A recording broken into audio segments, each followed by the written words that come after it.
You're listening to the Savannah Institute's Pioneer Agroforestry Farm Tour Series.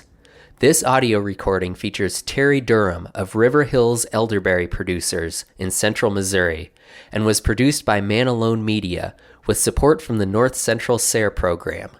Be sure to check out the Pioneer Agroforestry Farm Tour video series at savannahinstitute.org. Hello, my name is Terry Durham. You're here at one of our elderberry farms in central Missouri. This is the Hank Waters farm. We've been picking here. It's our second day to pick on this orchard. It's about 6 or 7 years old now, coming along really nice. We got some nice ripe berries here. There are little deer damage there. They're all starting to get ripe in this field. This is one of our production fields. Last year we bought the berries from about 72 different people, and we're hoping for maybe 100 this year. We'll see how it all goes. But we got some nice berries in this field.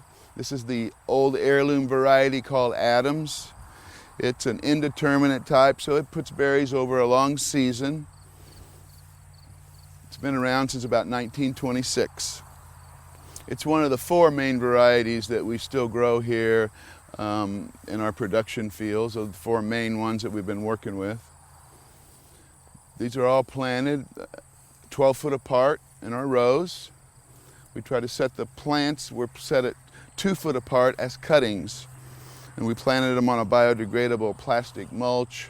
There's a berry drip irrigation line in there. And as you can see, it's just barely enough room. The plants are all a little bit short this year from where they normally would be, but they're producing a nice little crop for this unusual weather we've had this year. So we have kind of moved into mostly where we just manage this one orchard now, and then I work with other growers that we have started to get growing the elderberries, and then we all aggregate our berries together in River Hills Harvest to sell them and to make products out of them that we can sell all over the nation. We hope to have about 100 people producing berries this year. We have growers all over the coast. Some people are taking care of them where they're at locally, which is what we like to see them done. We like to see those berries sold locally. But then we will buy and aggregate everybody else's berries to sell as ingredients to other processors, and then to make it into our River Hills products of the pure juice and the sweetened juice, the jams and jellies that we sell all over the country. Okay, go ahead and talk about what we grow here for the co-op, and we love the American elderberry, the Sambucus canadensis. It's the dark purple elderberry that's filled with antioxidants. You know, it's one of nature's medicine chests.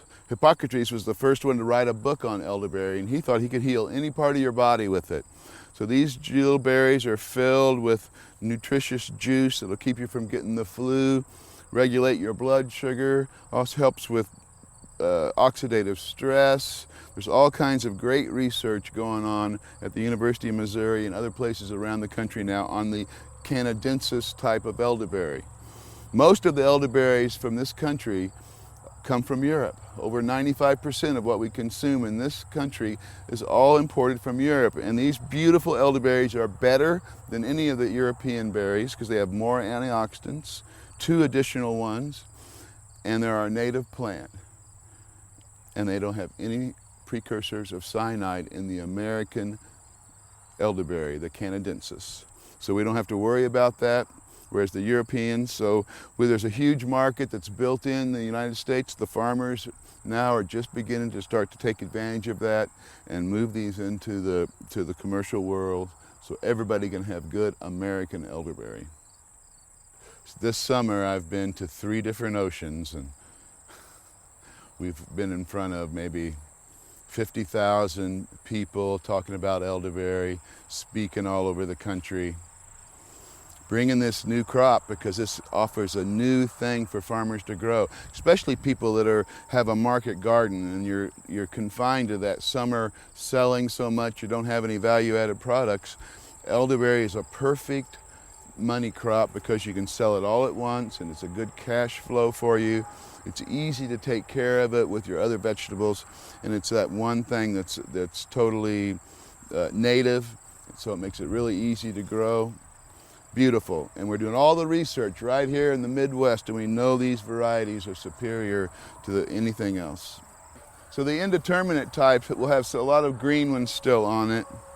We have two varieties that are more of the determinate type of elderberries that produce all their crop at one time. But this one's been around 100 years. The new ones we've selected from the Elderberry Improvement Program that was started in 1997. So we have a great history on them. We know how much antioxidants they have. We know that they're superior growing, and that they do this nice characteristic of stooling. So we cut them down to the ground every year, helps manage a number of our diseases and the insect problems, and it gives us primocane heads. See how each one of these canes comes up and makes one nice big head on the end, and that's the first year wood. It's all become up this year. It's nice and big. They average twice as big on the primocane heads as you will the axial buds. If we hadn't cut it down, it would be sending out little heads of fruit all up and down the stems, and it's just a lot more work to pick. So we know that the stooling these new selections do, coming up, these great big heads on the end that are twice as big, it's much easier to pick this fruit than it is to bend over and pick a strawberry.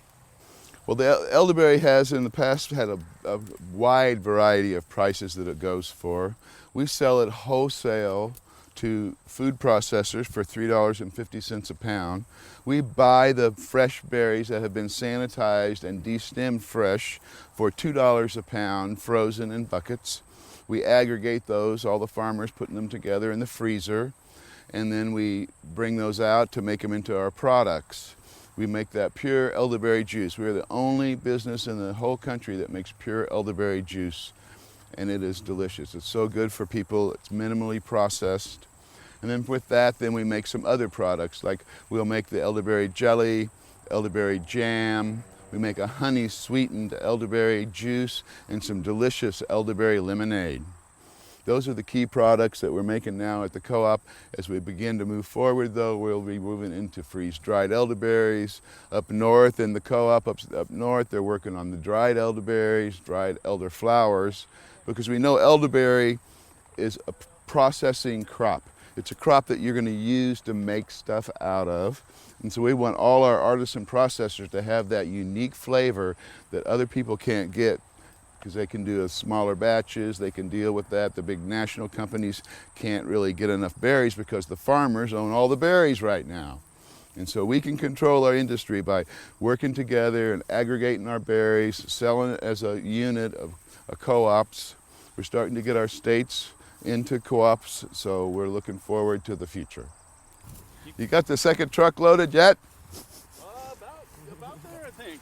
When it is, let's move it to the shade though, okay? Yeah, that's what So we're walking by, now we've moved out of the Adams elderberries into our late variety, which is the Bob Gordon. This one's just beginning to come on.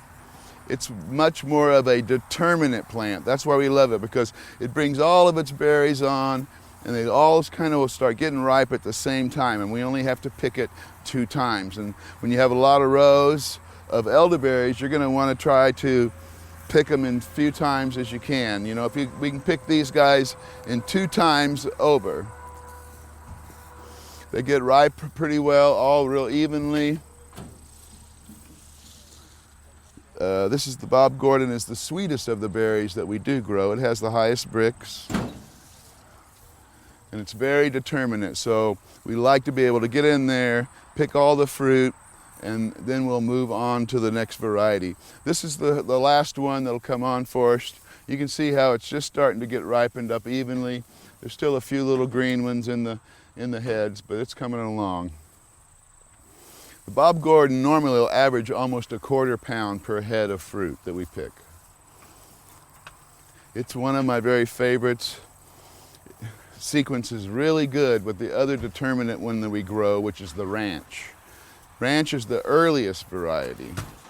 We're going to walk down to it. It's another, starts in about 10 rows down further. Okay, we're gonna cut. All right, now we've moved down to one of my very favorite varieties is this ranch. Now we have picked this already. This is some smaller heads that are left in here. But it's a super determinate plant. We love it, and it's the very first one to come on. It's a really early plant, and it has these really super dark elderberries, which are really delicious. This particular variety destems really well in the equipment that we've designed to do the processing for the elderberries. So you can almost see how dark, how much looks even darker than some of the other varieties.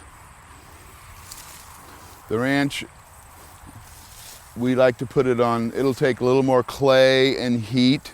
So we've been growing more of it in extreme conditions, and it seems to do well from down at the tip of Texas all the way up to Lake Superior. These are not the big heads, normally a little bigger than this, but most of the big ones we've picked off. We had a nice crop out of this yesterday. It's all in the freezer today. Nice. Boy, that sounds like it could be a Johnny Cash song or something. Picked them today and froze them in the afternoon. That's part of our thing. Within 24 hours, we always try to get them from the field to the freezer. Yep. All right, so now we have moved back up to the processing stage here, where we're going to take those berries we've picked and we're going to move them through and get them washed. But the first thing we always do when we come in here is get all the equipment and the buckets sanitized, just like we start with sanitizing our containers to pick in at the field. And then we do here. We mix up some sanitizing water in the first sink, and then we have 2 sinks that have rinse water in it. All our buckets gets rinsed and washed. You know, one of the important new rules we have to remember is that the sanitizing water, we have to test it with a strip, and it's important, we got to keep a nice log so we know how the sanitizing has happened and it's up to date. So now we're going to move here from the washing the buckets, we'll move over to putting some berries in the destemming machine. Go ahead, John, go ahead and let's put some up. First, you got to remember, you want to get one of these baskets underneath there to catch the berries in. That's the most important thing to remember. Always keep a basket under there. Now it's going to get a little bit noisy. Are we ready? Whenever, yeah.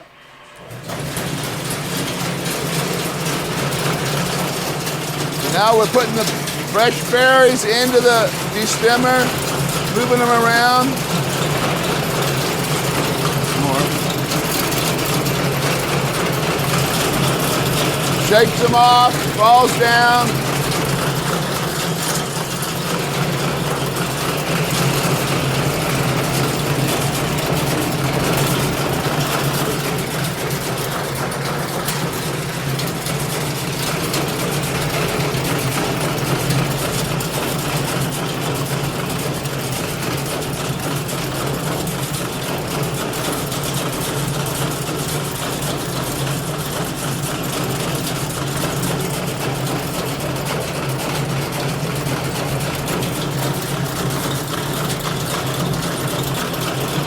Doesn't take too long, they start getting all off of there.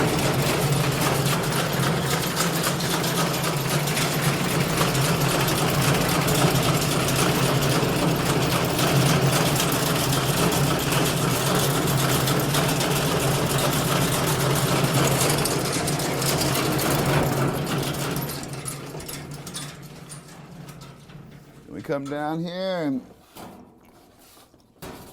we have most all of the berries. A few little stems came in there from the last part. Now we take them over to the sanitizing water. All right, Eric, you want to work these through there real quick? Let's call this one good. I know this is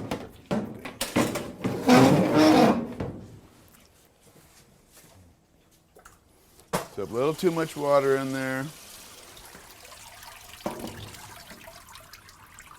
You want to get the water adjusted in the sink so that the berries don't come out over the top of it. And the whole trick with the triple wash system that we use in the containers is that the ripe berries all go down to the bottom, and the unripe berries and stems and insects all come to the top. Then we skim them off the top, Get rid of any of the green berries, any of the stems and things that are in there. Once we have the basic first little sanitizing in there, we try to keep it in there for 15 seconds maybe at least. Then we'll move it into the second rinse, first of the rinses, second sink. And we'll do the same thing there, strain them one more time, and then a second rinse, and we do that again. And by the time we get to the last sink, then it's pretty well cleaned. Then we'll be able to pack them into the 25-pound pails. You can buy these sinks used from restaurant supplies pretty inexpensively. They work great with the de-stemming baskets,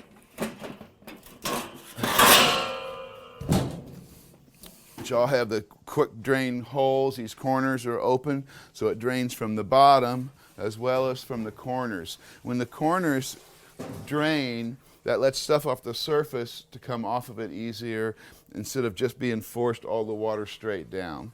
So it makes it's a little easier to drain and it gets a little more stuff off of there. All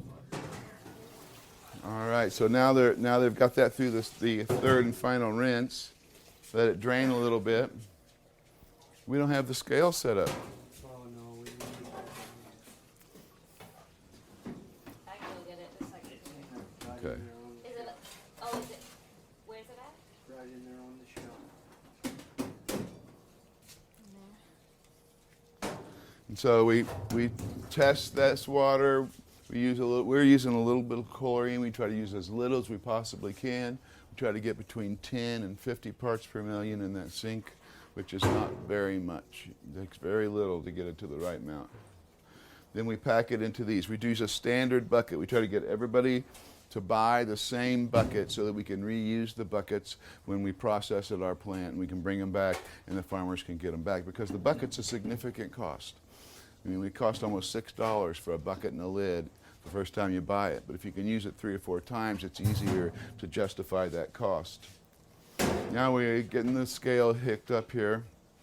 So we let them drain a little bit, and then we pack 25 pounds into each pail. We're going to have another bin full before we have a bucket full. So let's run a little more, some more berries here. Generally, we'll be working this non-stop. People will have crews doing the de-stemming non-stop, and then there's crews that are washing. You're always going to have a few little berries left, but that's not very many for considering how much time you save by having that machine that does it over hand doing it. All right, so now we're loading up the elderberry destemmer with the ripe berries. And we're going to turn it on here and start to shake. And you'll see how they're even starting to fall off down here into the tray already. All right, let's start her up. We'll shake. Doesn't take too long. We're good. All right, now the field crew that's been picking all morning since about 6 o'clock has got here to help with the processing so we can move it along a lot faster. So we're down here. We were just doing the sanitizing, getting all set. Now John's getting ready to pack up a bucket of berries. We put 25 pounds of berries in the bucket, and that's what we call a full bucket of berries.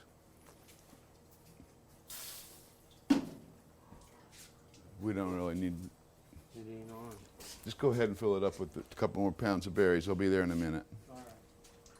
And so then we pack the berries, and we had to put a code on each bucket for the grower and the day. So today is, the first number would be 8 because it's still 2018. We use the last number of the year as the first number.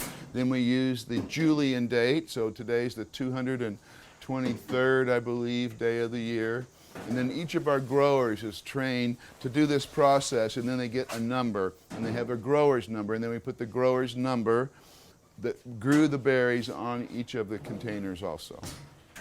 That way we can keep track of the product as we put it into the processing facility, and then when we go out to the stores, we know which farm that stuff came from. So as soon as we get them packed and coated, then we'll move them right into the little freezer over here, and they'll go from that field this morning where we picked them into that freezer today, and they'll be frozen by tonight. We like to go from the field to the freezer always in one day. That keeps them super fresh and ready to go. Well, the whole idea of farming is to get things stabilized so that we can move them into the market. And here at River Hills Harvest Elderberry producers, we like to grow the berries that are the very best types for commercial production. We started selecting them back in 1997 for the very best ones for the Midwest to grow. So we grow the cuttings of the new selections from the University of Missouri's program, and we sell those to the farmers that we farm with, and they grow the elderberries up. We give trainings to train them how to grow them and produce them, and then how to market them with us. So we have a system where we're trying to train the farmers to grow the elderberries, and then we assure them a market. If they can't buy it or can't find a market where they can make more than we can pay them, then we guarantee a market for all their elderberries. So we will train the growers to grow them for us and train them in the processing so that they can produce berries that will work in the food industry as an ingredient. And then we aggregate all the berries together for the farmers, and then we can sell them in larger lots and then produce them into the products that we make here at River Hills Harvest. So we make the pure elderberry juice and then the honey sweetened juice, jelly, jam, lemonade, syrup, all elderberry. That's what we do. To make a commercially viable product, it's important to have a production system where you can produce it economically and the farmer can make money. One of the things that we did when we started with the elderberries was to figure out our cost of production before the prices were set by the market, so we could actually be assured of a profit for the farmers. And we harvested and made juice and stuff before we set our big prices so that we would really know what it cost, so farmers can actually really make money on the elderberries. So to plant the elderberries, usually you can plant them in one season, early in the spring, the dormant cuttings that we supply from the nursery. Plant those in the spring, you grow them 1 year. The next year you'll start getting production. Usually the second year we'll have a pretty good harvest off those. They can take those fresh berries and bring them into one of our pods where we have the destemming machines set around the Midwest, and they can get them destemmed, or they can sell them there, or they can destem them at home when they get a destemming machine or by hand and get them into a form that we can sell into the different industries. We like elderberry to be viewed as a processing crop. It's made into many different kinds of products, and we like to encourage our growers to develop new products, because there's hundreds of things that are imported from Europe that are made out of elderberry, and we want to bring those all back to being domestically made.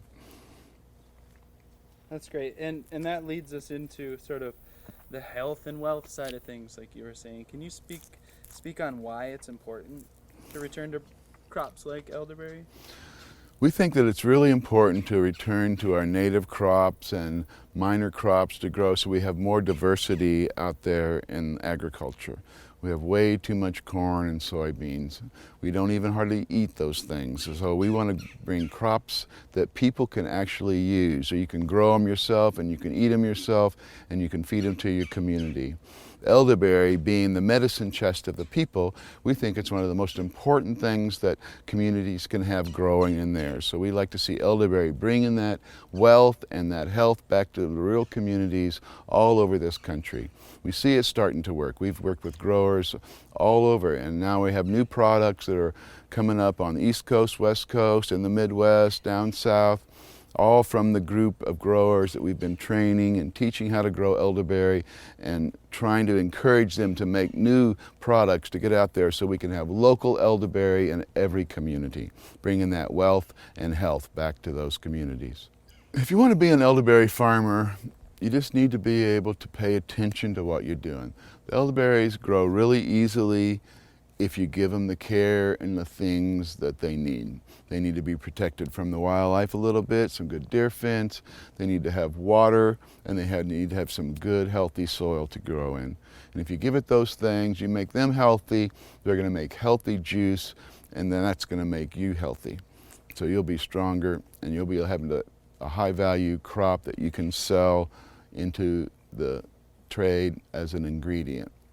So you don't have to sell it by individual pieces then. You can sell it your whole crop at one time. It's not like trying to go to the farmer's market to sell it every time. If you do start to make your own products out of it, then you have that nice stable product that you can sell every week at the farmer's market. You don't have to pick it again or do anything to it, and you can sell it every week of the year, all week long. Now, this might be kind of a repeat question, but what advice all right. would you give a young farmer who wants to get into growing elderberries?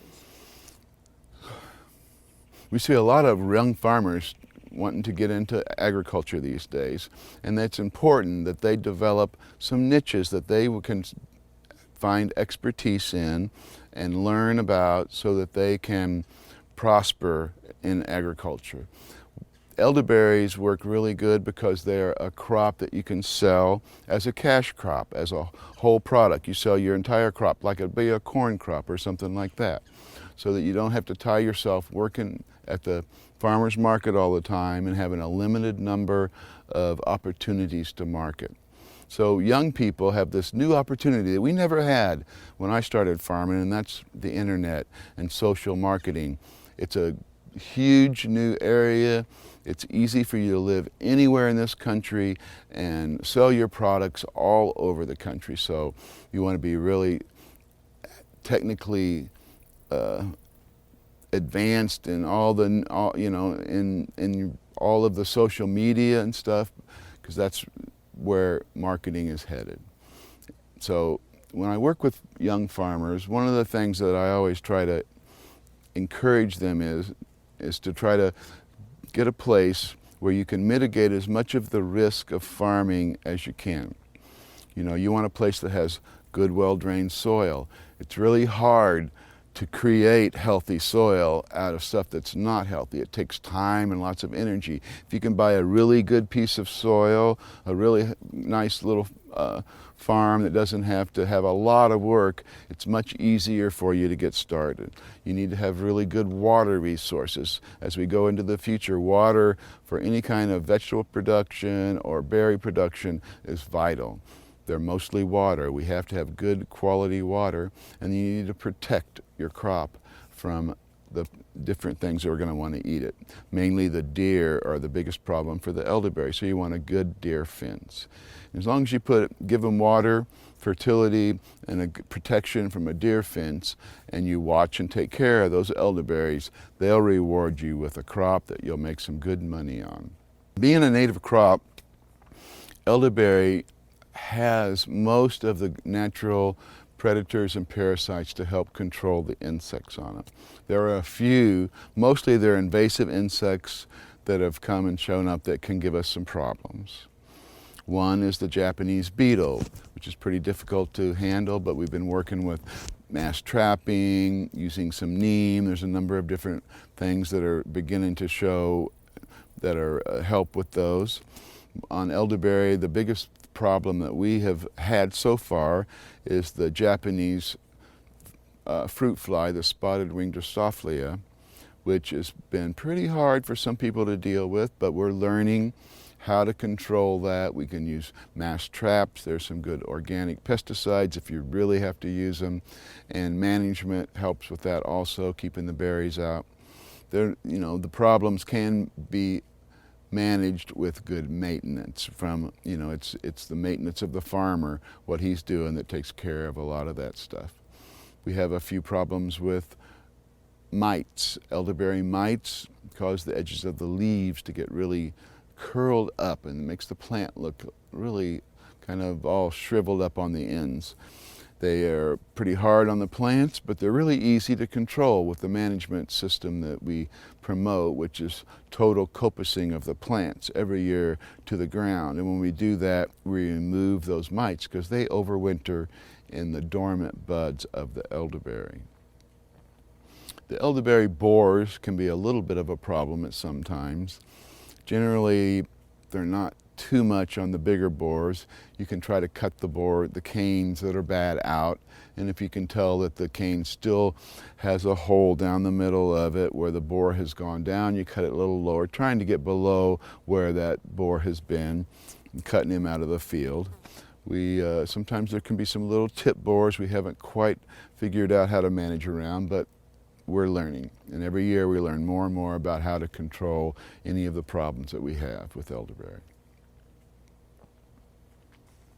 One of the things I learned from my years of selling at the farmers markets and CSAs and all the different ways that I've marketed is that farmer needs to have stable products. Stable products are what it always used to be about. It was too far in our old transportation system to get your corn to market. So you either fed it to your pigs, because your pigs could walk to market, or you could make it into liquor, and you could walk that to market yourself, or you feed it to your chickens and make eggs, which you could sell and get to market. Milk you'd turn to butter or cheese. Well, all of the commodities are like that, vegetables and stuff. So with elderberry, our whole goal has been to how to stabilize it in different ways so that we can get it to market easier, which is really what the function of agriculture is about, is getting that food into the market. So with any of the value-added products, a lot of them are so simple to make that you can make them at home and then you can sell them at the farmer's market, or you can sell them to your local stores. With elderberry, there are many, many different products you can make. You can start with the berries. You can sell just the fresh berries now. They're delicious. You can get $4 or $5 a pound for the fresh berries. Then you can take the fresh berries and you can turn them into pies. You sell an elderberry apple pie, well then that 1 pound of elderberries all of a sudden is turning into a $10 or $12 pie that you can sell. Maybe you decide to make it into jelly. Well, jelly, you can sell that all year long. Maybe for 2 years if you needed to make that last, because it's stable. Value-added products add stability to agriculture and to small farmers especially, because you can sell it all year long and not just those good Saturdays at the farmer's market. Lots of things with elderberries. You can also do the different kinds of liquor. It's gotten to be really, really popular to make elderberry wine. We also sell to distillers. We had some great elderberry brandy that's being made by one of our growers. We have elderberry shots made by one of our growers, which is elderberry juice that's sweetened with apple juice. Out on the West Coast, we have a lady that's making delicious elderflower cordial in beautiful little bottles, and she's selling it as a drink mix to sell into the bars. And she makes elderberry syrup that she also does the same thing with. So we have different people that are doing different kinds of value added. Up north in Minnesota, at the co-op there, they're making dried elderberries and dried elderflowers, and now they're working on elderberry puree, all ingredients that we can sell to other processors so they can add even more value to it and make other products. Great. And I got what I needed for the Savannah Institute, but as long as I'm here and I got all this fancy equipment in your face, if you want to dive into your story and just get it documented this way, I'd love to hear it. You better put that thing in the rack then. Yeah, let's call it 10 minutes or so. I don't know. Well, I started organic farming when I worked for the university, finishing up my ag degree, milking Guernsey cows. We put in our first 3.5 acres of organic vegetables in 1978. And they were beautiful. We had unlimited amounts of manure and soil and stuff from the dairy farm, and it was great. And everything grew so well. I was so excited. This organic farming stuff, I think it's going to work. And we grew really beautiful stuff, but we had no place to sell it. There was no farmers markets hardly back then. And the stores wanted nothing to do with organic vegetables. We could call them sustainable, organic, they never wanted to hear about. We had a couple little accounts with our co-op and a little grocery store that sold a few organic vegetables, a health food store. And those were the only stores that we were able to get in. We're standing in the streets trying to sell out of the back of our pickup truck with no advertising, and it just wasn't going to work very good. So with time, we began to organize, and we worked together to build a bioregional distribution system and marketing system that we could help the organic farmers get started. It was part of what we called the unified approach to organizing, where we tried to take care of all three of the main problems that we saw with agriculture. And that was, the educational part. Then it was really hard to find out any information on organic farming. Rodale Press was doing some nice books, they were helping out, but it was difficult to get it. So we started a group called the Small Farm Viability Project, which is a not-for-profit that educated farmers about how to grow organic vegetables commercially for sale. Then, well, we were growing, but we had no market still, so then we had to develop a market. We created a wholesale organic market that was out of Fayetteville, Arkansas, Fayetteville, Arkansas. And that was our marketing cooperative. The farmers would all be able to sell their stuff through there. So we developed a regional system then with the third component then is the financing, which the farmers, we could get no money. Nobody would loan an organic farmer anything. So we created a lending organization so that we could get the greenhouses up that we needed and the coolers and the freezers in place in different communities so that we could actually develop this system. And we had regional groups around. We had one here in central Missouri. And each of the regions would set up a cooler, and we didn't have the money to buy them, so we could borrow them from ourselves, from Forge, borrow the money to build a little cooler, and that would be our collection point.